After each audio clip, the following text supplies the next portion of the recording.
And now on BBC Two, Guy Fawkes and the Gunpowder Plot give us some clues to life in the 17th century in near and far, now and then.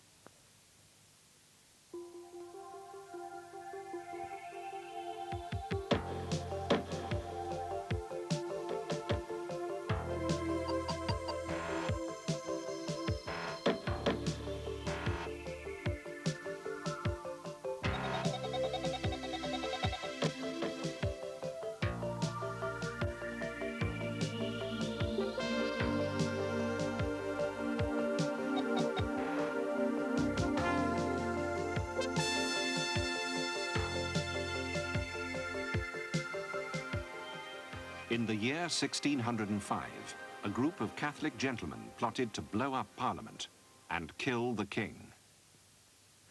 36 barrels of gunpowder were hidden under the House of Lords.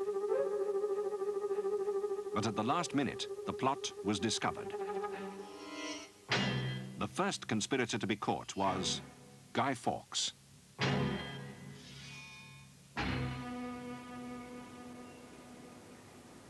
After his arrest, Guy Fawkes was taken to the Tower of London by way of the River Thames. As his boat passed under London Bridge, Guy may have looked up and seen the rotting heads of executed men. The penalty for plotting against the king is death.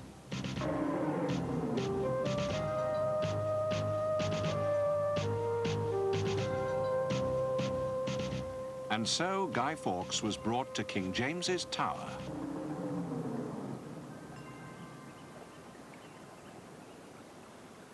He would have arrived at the Tower at the Watergate, better known as Traitor's Gate.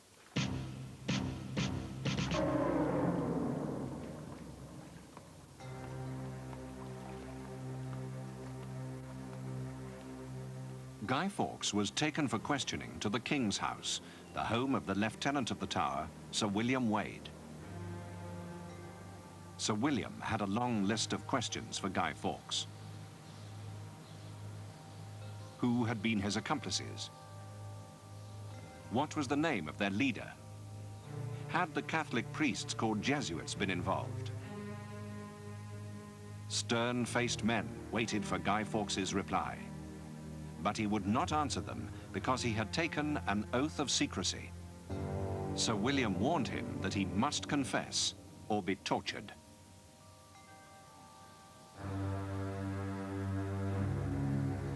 Guy Fawkes is taken to a tiny cell in the White Tower where there is not enough room to stand up or lie down.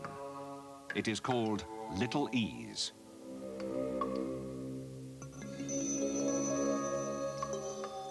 What was it like to be tortured? Another man who suffered in the tower was a Jesuit priest called John Gerard. Philip Sheldrake has been finding out about him. John Gerard, the Jesuit priest, was imprisoned in the Tower some 6 years before the Gunpowder Plot. Some time after, he wrote a moving and very dramatic account of his experiences.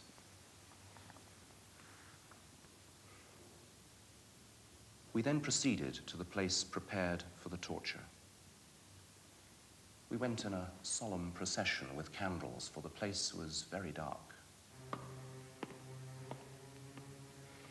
It was a place of immense extent, with all sorts of instruments of torture. Some of these they displayed before me and said that I would taste every one. Then they placed upon my wrist manacles of iron and suspended me from a pillar. I felt such intense pain that it seemed impossible to endure it. Then Master Wade drew nearer and said, "Will you now obey the commands of the Queen and the Council?" I replied that I had nothing to say. Upon which Wade departed, saying in a loud and angry voice, "Hang there then until you rot." At 5 o'clock, the great bell of the tower sounds. Soon after, they let me down. And though injured neither in feet nor leg, yet I could hardly stand. Well, I'm glad to say that after his terrible ordeal, John Gerard actually escaped from the tower, one of the few people to do that, and continued to work in secret as a Catholic priest.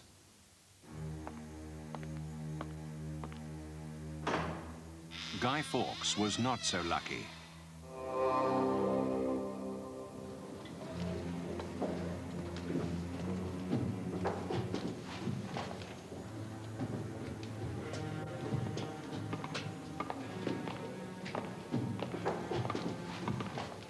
He was taken to the torture room and placed on the rack.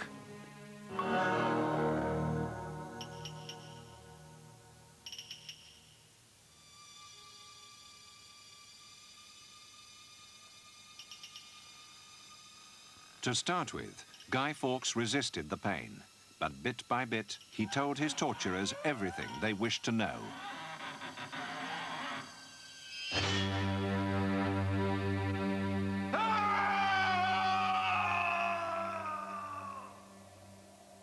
In the following weeks, many other conspirators were brought to the tower as prisoners.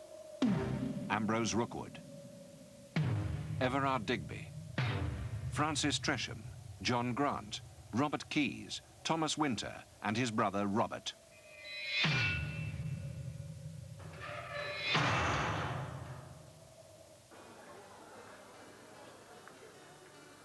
In 1605, the Tower of London is much more than a prison and a place of interrogation. It is workplace and home to several thousand people. Each day, hundreds of wagons rumble in and out through the narrow gateways, carrying all kinds of goods. Food for the kitchens.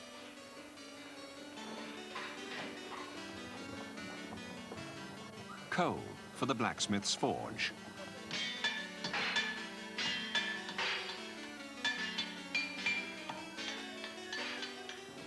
Iron to cast into cannons.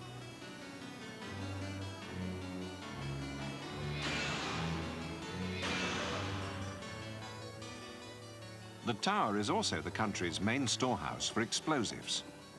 When one wagon brings in the conspirators' gunpowder, it sets tongues wagging in the tower alehouses. Wagons also bring meat for the animals who live in the zoo in the Lion Tower.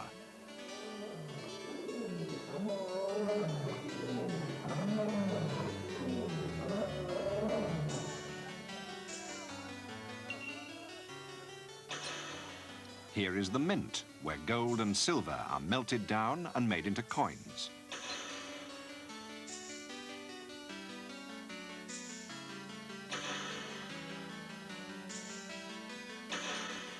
The tower was a busy place, which many people wanted to visit, just as they do today.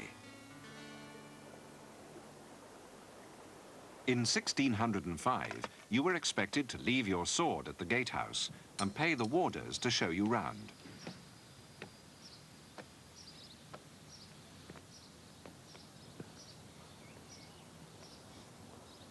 This is the White Tower, the great Norman keep, built by order of the William the Conqueror in the year 1078, 900 years ago, following the conquest.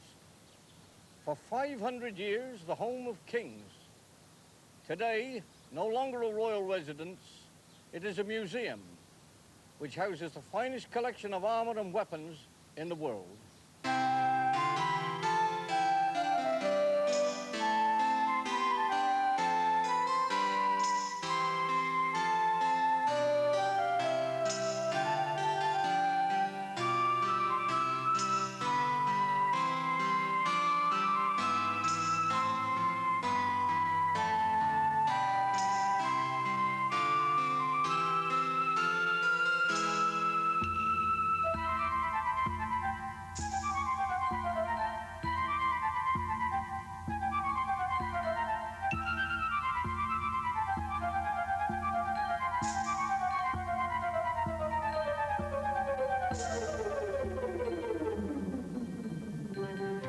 The tower contained weapons used for hunting, for hunting was thought of as the best preparation for war.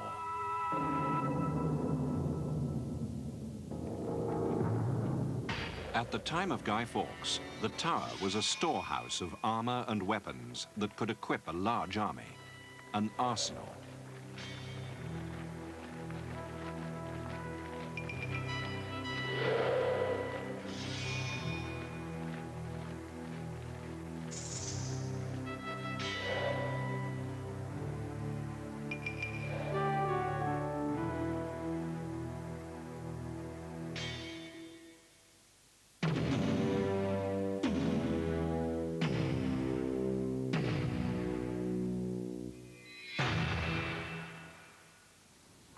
The visitor to the tower in 1605 would almost certainly have met the tower's oldest inhabitants, the ravens. There's a good boy. There's always been ravens at the Tower of London. In fact, there were ravens here before the tower was built. And they became such a nuisance that by the 17th century, the residents of the tower petitioned the king to have the ravens either driven out or destroyed. And the legend came into being then that should the ravens leave the Tower of London, a great disaster would befall England and our royal palace would crumble into dust. Well, it was decided that 6 ravens would be kept at the Tower of London and a raven master appointed, and we have 6 to this very day.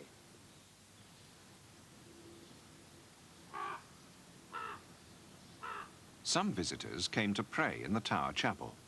Others wanted to hear stories about the people who lie buried there. This is the private scaffold site of Tower Green, where the lives of 5 ladies, 3 of them Queens of England and 2 gentlemen of noble birth, came to an abrupt end by means of the axe and the block. And this is where they had their final glimpse of the world before the blindfold was placed over their eyes.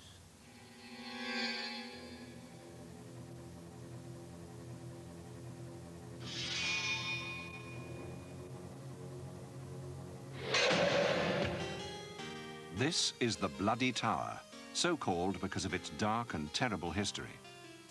In 1605, it housed the tower's most famous prisoner of the time, Sir Walter Raleigh. Compared to some prisoners, Sir Walter Raleigh lived extremely well. His wife and son Wat lived here in this room with him. And in 1605, a second son was born and baptized in the Tower Chapel. While he was in the tower, Raleigh kept himself busy. He wrote the first part of his History of the World. He conducted chemical experiments and distilled health drinks for King James's wife. Each day, Raleigh walked along the tower wall and waited for King James to release him.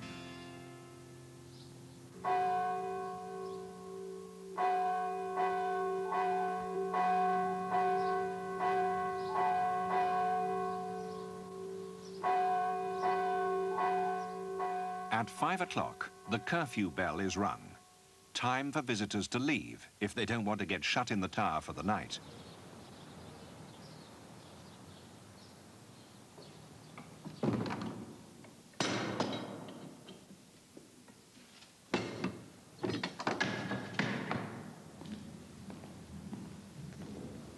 The jailers do their rounds to make sure the prisoners are safely in their rooms.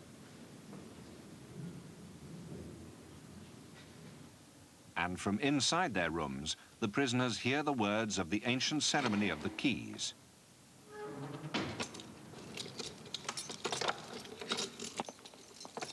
Halt! Who goes there? King James's keys! Pass King James's keys! All's well! And what of these special prisoners, the Gunpowder Conspirators? In the Martin Tower, Ambrose Rookwood has spent all day staring through the window. On the walls of his cell, he has carved his name. Everard Digby is lodged in the Broad Arrow Tower. He writes a letter to his children. Above all things in this world, seek to obey and follow your mother's will and pleasure. As she's been the best wife to me that ever man enjoyed, so she cannot fail to show herself equal to the best mother. if you deserve not the contrary. Digby knows that all his letters will be read by Sir William Wade, the lieutenant of the Tower, so he decides to add a secret message to his wife. He uses lemon juice that will dry invisible, but will reappear when the letter is heated.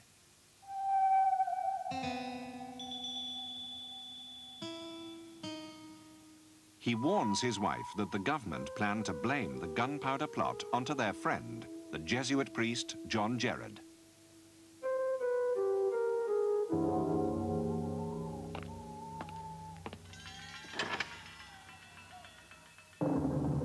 Elsewhere in the tower, another conspirator lies dying. This is Francis Tresham, the man suspected of writing to Monteagle and betraying the plot. It is rumored that he has been poisoned.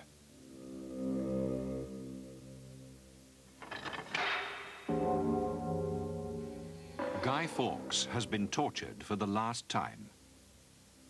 He can scarcely hold the pen to sign his confession.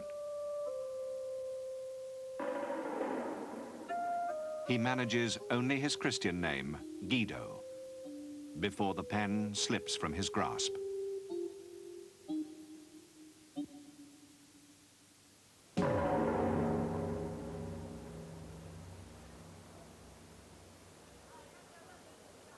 Three months after their arrest, 8 of the conspirators are taken from the tower to stand trial in Westminster Hall.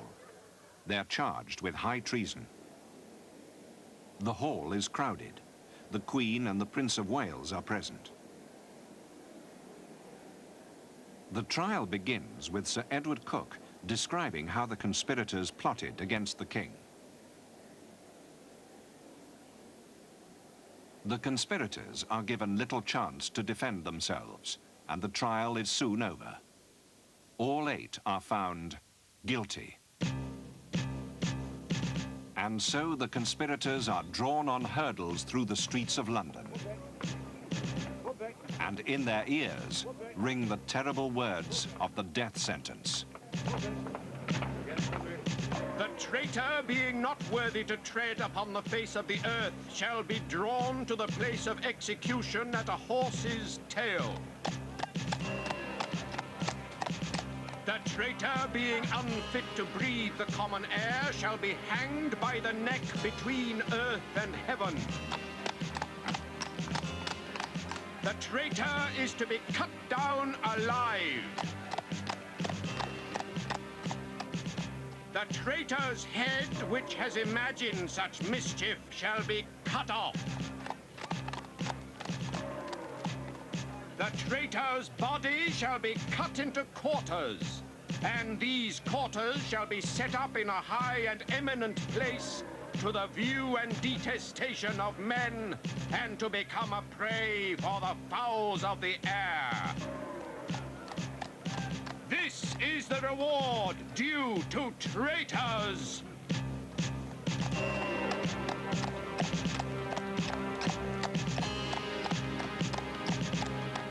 As the hurdle carrying Ambrose Rookwood passes down the Strand, Rookwood looks up and sees his wife at the window of her lodgings. "Be of good courage," she calls out to him. "Be of good courage and offer yourself wholly to God."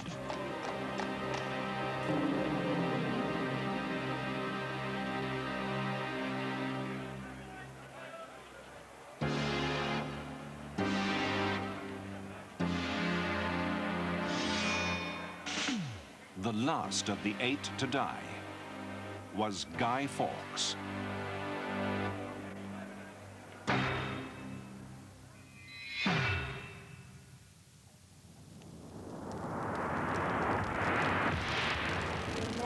Remember the 5th of November, gunpowder, treason and plot. We see no reason why gunpowder treason should ever be forgot.